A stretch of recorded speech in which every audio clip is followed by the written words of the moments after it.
Yolotli and the Missing Heart of the Moon. Learn English with stories. Meet Yolotli, the Aztec boy with a heart full of curiosity and adventure. Yolotli lived in a small village at the foot of a towering mountain, where the village people worshipped the sacred magical stone called Yolotli, or Heart of the Moon. The stone fell from the moon one night a long time ago after a fierce battle between the gods. Since then, it had been a source of spiritual strength and connection with the divine, bringing fortune and prosperity to the villagers. One day, the village elders discovered that the stone was missing. The villagers were devastated, and the elders believed that without the stone, the good fortune of the village would fade away. Yolotli was sad to hear the news, and he decided that he would find the stone for the sake of those he loved. Yolotli set out on his adventure wearing his eagle warrior armor. He took with him a bag full with supplies including water, food, and a small wooden flute he loved to play for his mother. He climbed a steep mountain and hiked through a dense jungle. The journey was tough, but Yolotli was determined to find the heart of the moon. After many days of travel, Yolotli reached a vast desert, where he met a wise old man named Quetzal. The old man told Yolotli that he had to cross the treacherous desert to reach the other side, where the missing magical stone was hidden inside a vast cave. Yolotli set off into the desert. The sun was scorching hot, and the sand was burning under his feet.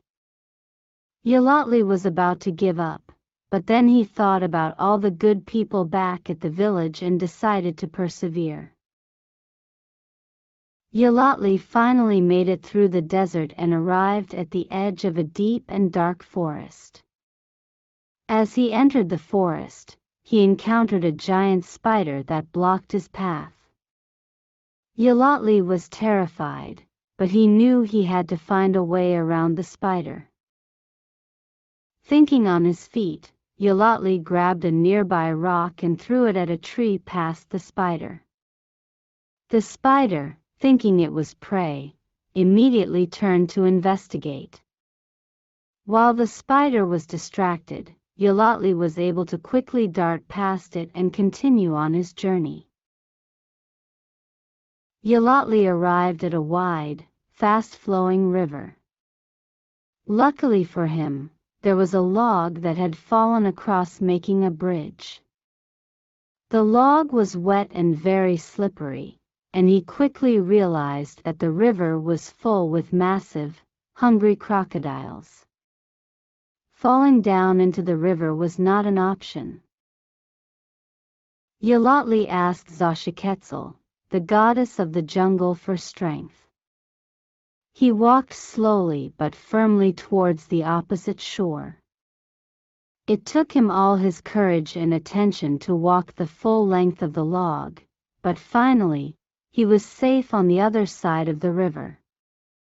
Once there, he found the hidden cave where the missing stone was kept. As Yolotli entered the cave, he saw that a fierce winged serpent was guarding the magical stone. The serpent breathed fire and made the ground shake by just flapping its wings. Yolotli was scared, but he knew he had to be brave and face his fears. Yolotli remembered the stories of the Aztec god of war, Huitzilopochtli, and how he defeated Quetzalcoatl, the feathered serpent, by tricking it. He then took out his beloved flute from his bag and began to play a soft, haunting melody. The serpent's eyes began to droop, and its movements became slower and more lethargic. With a final note on the flute, the serpent let out a deep sigh before falling into a deep, peaceful sleep. Yolotli carefully made his way around the serpent, and retrieved the missing magical stone. He then made his way out of the cave, his heart filled with pride and joy at his successful quest. Yolotli returned to his village with the missing stone Yolotli, and the village elders were overjoyed. Yolotli learned that perseverance and determination can overcome any obstacle, and that even when things seem impossible, there is always a way to succeed if you don't give up. From that day on, the village thrived again. The fields were abundant with crops, and the villagers' hearts were filled with gratitude. Yolotli's name was forever remembered in the village's history as the boy who brought back the heart of the moon and restored the village's good fortune. The end. Want to learn some more? Aztecs are also known as the Nahua people. They spoke Nahuatl. They flourished in central Mexico during the 14th to 16th centuries. The Aztecs were skilled farmers, artisans, and traders. They were also brave warriors. They had many gods, and their priests knew much about nature, medicine, the stars, and the planets. If you enjoyed the story, please consider subscribing to our channel and help us reach more people that are in the process of learning English. Thank you.